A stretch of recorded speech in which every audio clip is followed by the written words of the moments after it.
బాపట్ల జిల్లా చీరాల గడియార స్తంభం సెంటర్లో తెలుగుదేశం పార్టీ పట్టణాధ్యక్షులు గజవల్లి శ్రీనివాసరావు ఆధ్వర్యంలో మాజీ ముఖ్యమంత్రి వైఎస్ జగన్మోహన్ రెడ్డి వినుకొండలో జరిగిన హత్యలో ప్రాణాలు కోల్పోయిన బాధిత కుటుంబాన్ని పరామర్శించి చేసిన వ్యాఖ్యలపై నిరసన వ్యక్తం చేశారు. ఈ సందర్భంగా ఆయన మాట్లాడారు. నిన్న వినుకొండలో మాజీ ముఖ్యమంత్రి వైఎస్ జగన్మోహన్ రెడ్డి హత్యకు గురైన బాధిత కుటుంబాన్ని పరామర్శిస్తూ రాష్ట్రంలో శాంతి భద్రతలు క్షీణించాయని, రాష్ట్రపతి పాలన విధించాలని డిమాండ్ చేయడం హాస్యాస్పదంగా ఉందని తెలిపారు.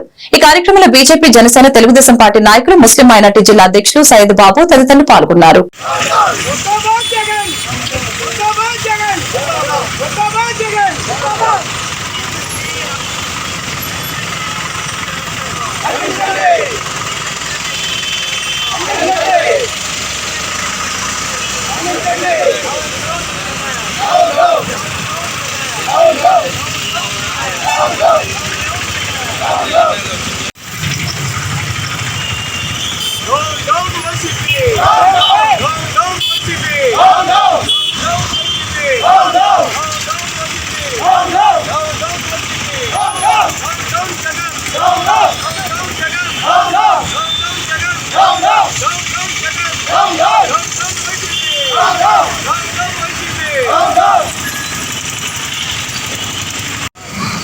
ఇద్దరు రౌడీ షీటర్ల మధ్య జరిగిన గొడవని ఇది పార్టీ గొడవలుగా సృష్టిస్తూ అతను రాజకీయ లబ్ధి పొందడానికి జగన్ రెడ్డి చేసిన ఈ వ్యవహారాలన్నీ రాష్ట్ర ప్రజలు గమనిస్తున్నారు.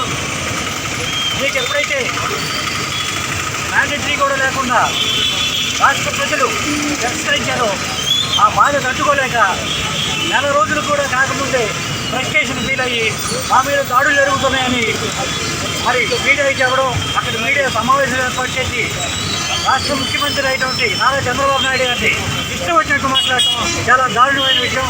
జగన్ రెడ్డికి ఒకటే చెప్తున్నాను, ప్రజలు మీకు 11 సీట్లు ఇచ్చారు, ఈసారి ఆ 11 సీట్లు కూడా రావు.